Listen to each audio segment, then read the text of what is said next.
Māori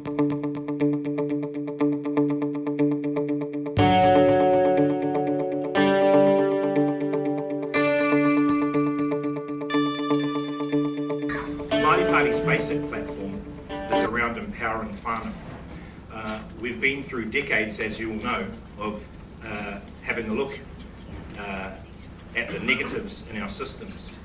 And frankly, for the people in the Māori Party, we're tired of talking about the negatives. We don't want to say it's your fault, who's to blame, why aren't the parents doing more, the teachers aren't empathetic enough. Actually, we want to focus our strategy on forward-thinking, transformational ideas that empower family to take control of their own learning. So that includes in the education space. We like diversity in thinking in education, and so we'd like to establish a range of experiential learning pilots in Māori medium and general education schools to grow a range of schools, including entrepreneurial schools. It doesn't necessarily relate to PPTA, but we think that all parts of education are important, and we would reinstate the ACE funding, the Adult Community Education funding. We thought that it was taken away at a time when the country was struggling financially. We come through the global financial crisis, and if we're to believe now, we're in a growth cycle, so let's put back the things that were working well. We would love a country where you can go, that every New Zealand citizen can go and learn the native language of the country. We think that's very, very important. We understand the issues around it, and we want to work sensibly with whoever's in government to implement that over a range of time to ensure that that can take place. We think that a new generation is ready for it.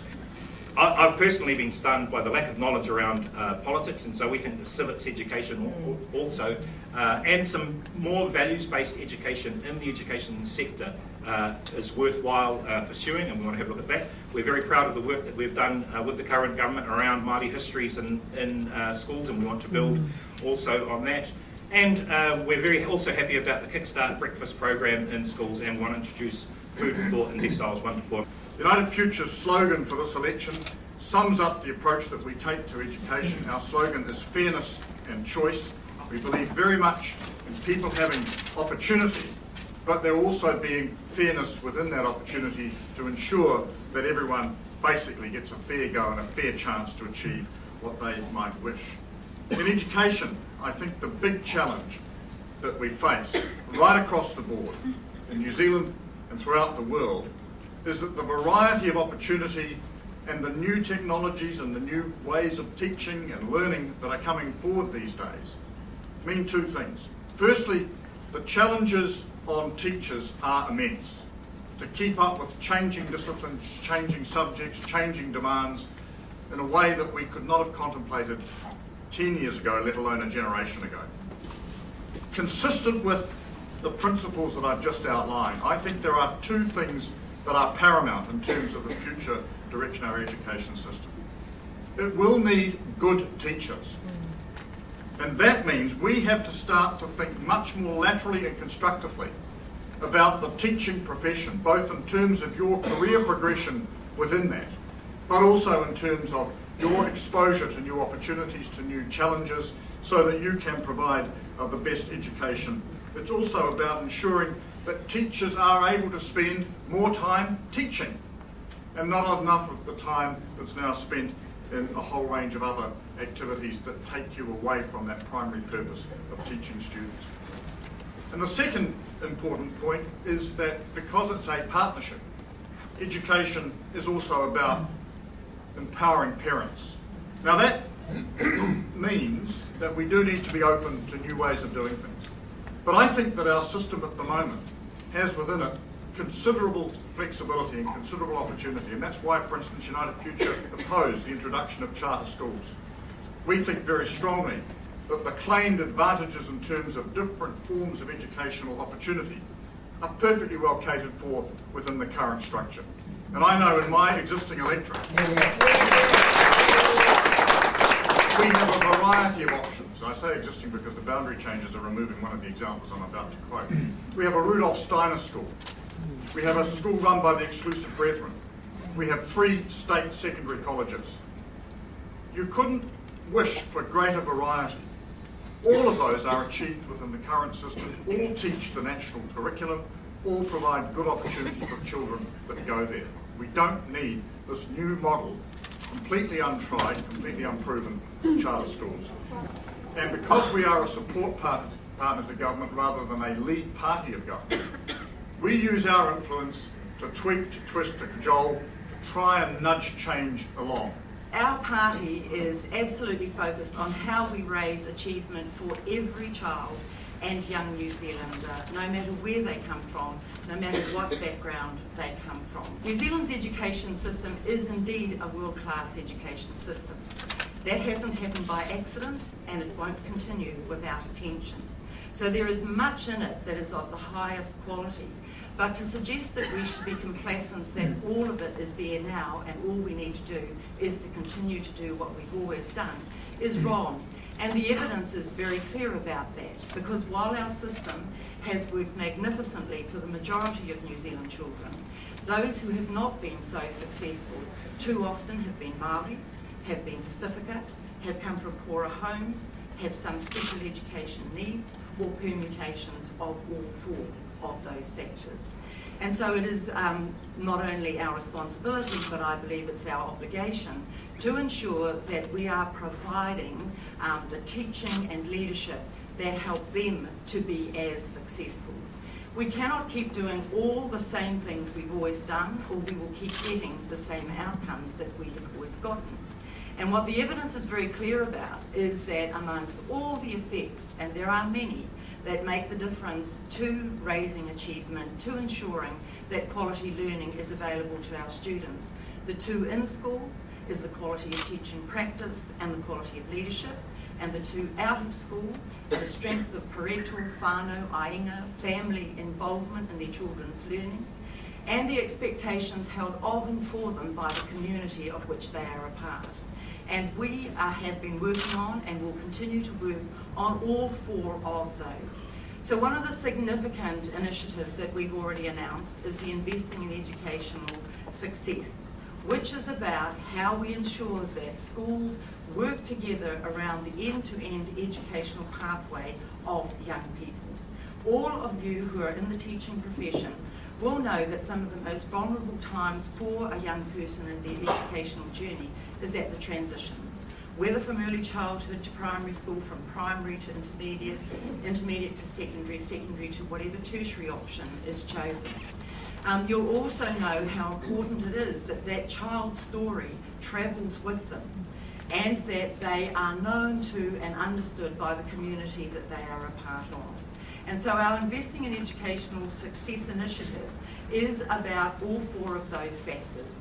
At the heart of it is using really good data and information, engaging parents with that information, and having together an opportunity to set what are the common achievement challenges across that community of schools.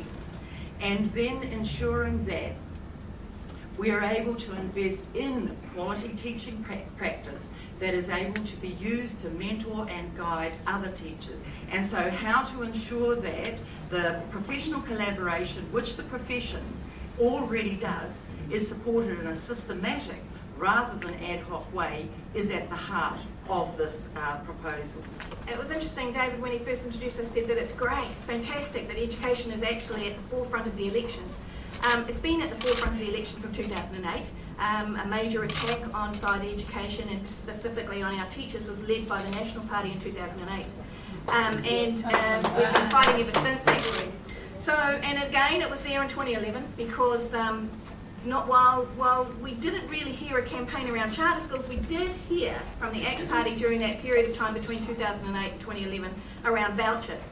And if you go and listen to the interesting gentleman who is the candidate for Epsom for the ACT Party, you will hear that now they've gone a step further and they want to do away with all public schools completely, have parents be able to vote with their feet on quality, and have chaos, complete chaos around the education of our children. And the reason why our parents didn't rise up, because I'm particularly, I guess my area of knowledge is around the governance of schools predominantly. The reasons why our parents didn't rise up around national standards and the way that they did rise up around class sizes was because of the wonderful way that the minister speaks. You've just heard the minister speak. And if actually what the Minister and the National Party truly, if they truly meant the words that they say and delivered it in a way that supported that, then we wouldn't have a problem. But educants, I say to you now that if there is truly, if the National Party and the Minister honestly believes that teachers are of high quality, that you are professionals, that you know what you are doing and that you have children at heart of everything you do, then what is educants? Because that's completely stripping you away from your representation on what is not even now called the Teachers' Council. And they're going to charge you for the benefit of it, and they're going to give you some of ERO's roles, and they're going to give you some of the Ministry of Education's roles. So I'm sorry that didn't go to New Zealand First policy, and I'll switch to that now. But the Minister is a brilliant speaker. Please do not get me wrong, she is a brilliant speaker. And I do believe that the Minister wants to see better outcomes for Māori and Pacifica children. We all do. It's actually just that the pathway is an unproven pathway to privatisation and segregation, and New Zealand First does not support that pathway. New Zealand First would close charter schools. New Zealand First would remove national standards. One of the things that has irritated us so much since that 2008 conversation is the suggestion that we never had measurement before. So the first part of that manifesto is actually about having a nationwide education conversation so that we can set a 30-year strategy in the same way that Finland did. And then let's get the politicians to step back. The politician's job is to resource you to do the profession that you have actually trained in. The politician's job is not to tell you how to come up with those outcomes. We also want to start to, what you'll see in here is we've actually set aside funding for some research around the better way that we can record and work with school entry data. Because we want to front end the spend. So with the IES, we don't particularly feel that a top-down model is what we should be looking at. We think there is some provision for some cross reality there. The secondary school teachers that I talk to are very keen to actually work collaboratively. And in my experience, it's been the boards of trustees that not have worked collaboratively, as opposed to the schools creating voluntary clusters themselves. Your experience may be different, but there we've also got some provision inside our policy for professional development of boards of trustees, compulsory training for boards of trustees, so that they know their job and can be as professional in what they do as you are in what you do. The shifting of the IES money and starting to front end that spend, raising OARS funding to 3%, working stronger at the front end with dyslexic and dyspraxic children, taking away the cost on our families for them to actually have to identify their children as dyslexic or dyspraxic in that beginning stage. And we've been working with the resource teachers of Māori, for example. There is a te reo curriculum that is supposed to run alongside and weave through the New Zealand curriculum in mainstream schools. One of the barriers to that actually happening is around the lack of resource for our teaching staff to be confident in its implementation. So for the last 2 years, we've been working with the resource teachers of Māori to actually expand their role, give them recognisable qualifications, expand their numbers, and get them into supporting our mainstream schools as well as our bilingual and full immersion schools. I believe that early childhood is really important. That's where we need to invest so that later on our children can learn. The Green Party is campaigning the selection of a platform of a fairer society where we're ensuring that every child has enough to thrive, for a cleaner environment where we will make our rivers swimmable again, and for our smarter, more innovative economy where we will invest in research and development. Recently, Holly Walker and I have been going around the lower decile schools, and what we're hearing is across the board is that our children are suffering in poverty. We need to ensure that every child has enough to thrive. And the Green Party will do that by creating hubs in our schools, by having our board of directors and our principals working with our communities to reduce the impacts of poverty on our children, because we know that up to 80% of the impact on our educational achievements for our children are actually come from outside of the school gate.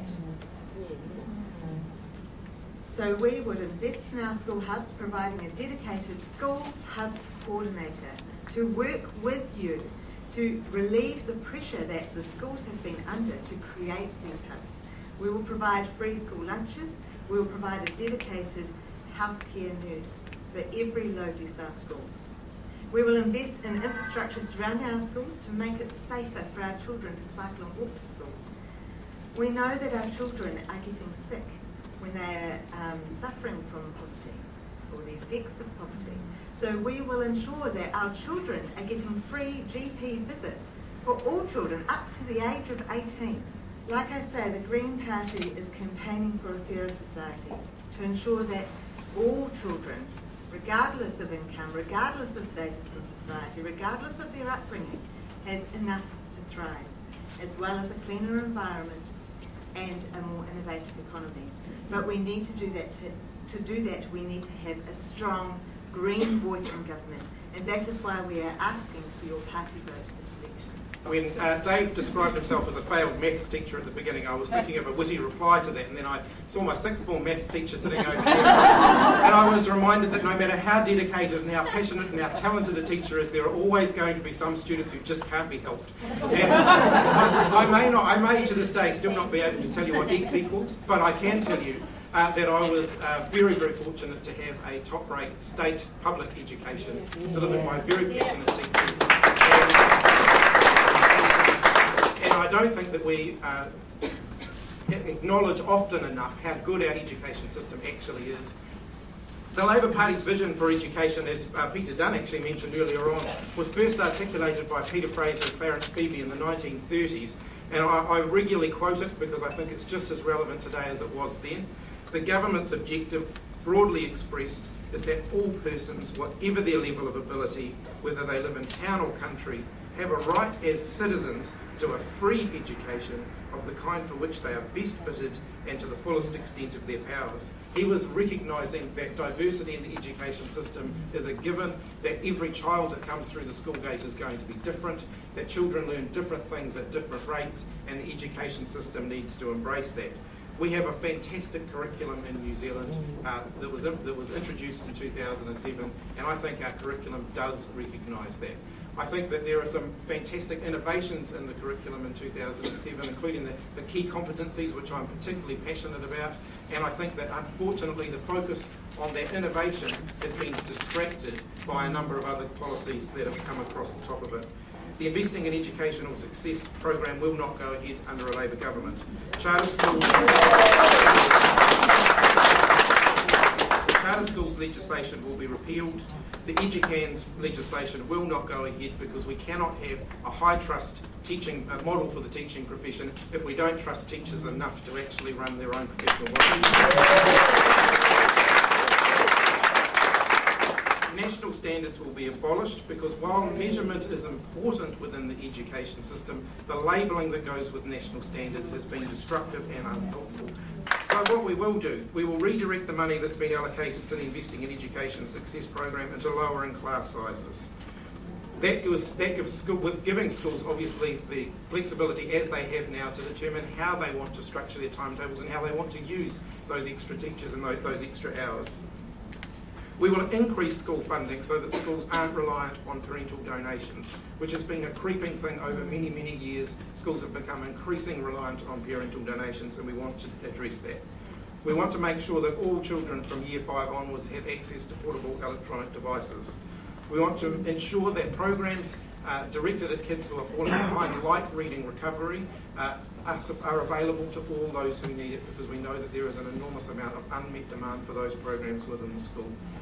We will re-establish a comprehensive school advisory service as a far more useful way to raise the standard of teaching and raise the level of professional support for teachers.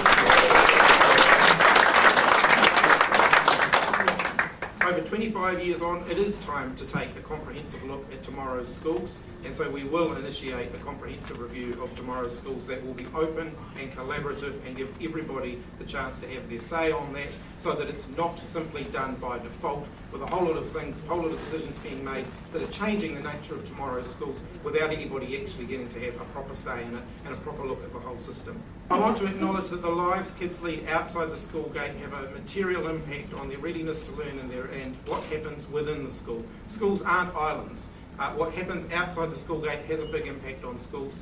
It is absolutely outrageous that in a country as rich as New Zealand, and we are a rich country, that we have hundreds of thousands of children living below the poverty line.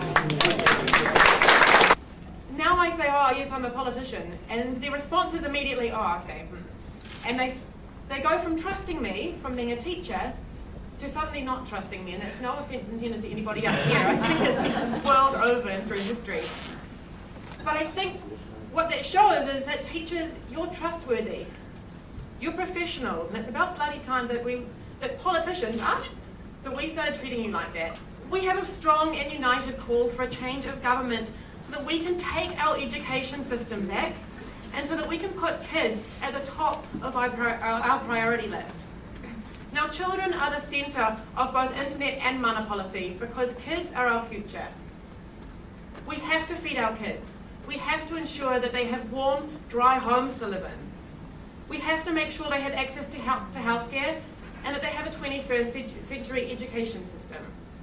And we have to work together to do this because the issues that we face today around child poverty and education are too important to be politicised.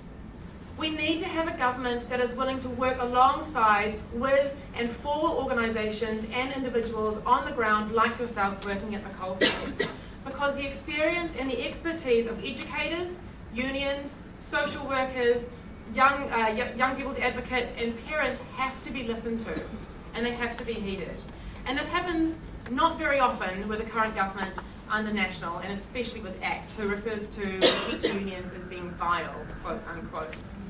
So the foundation of the Internet Party is to make democracy more accessible for everybody. And the foundation of the Internet Mana Alliance is to collaborate on the important issues with others, including experts, towards a shared vision. The current National and ACT regime is trying to sell us this idea that we've got this crisis in education. And this is all to justify the importing of education policies such as charter schools and national standards that have not been proven to work overseas. Mostly to justify the ideology of a small but very vocal party, the ACT Party, who says you're vile. Why would we do that? Why would we import these failed policies? So the Internet Party and Mana are both committed to reviewing and probably, let's face it, scrapping national standards and also repealing charter schools. Because it's ridiculous to make little kids at the age of 5, 7, 9 compete against each other based on standards that are so narrowly assessed. And it's obscene to publicly fund private institutions that do not have to have qualified teachers, that do not have to teach the curriculum, and that are exempted from the Official Information Act. There should have been more consultation, and there should have been a trial period. And there should have been more done to fix overpay. Just a quick hands up. I'm just going to put my teacher hat on. Who here got stuffed around by NovaPay? Now, Internet Party, we are the Internet Party after all, so we're going to come in, we're going to fix NovaPay.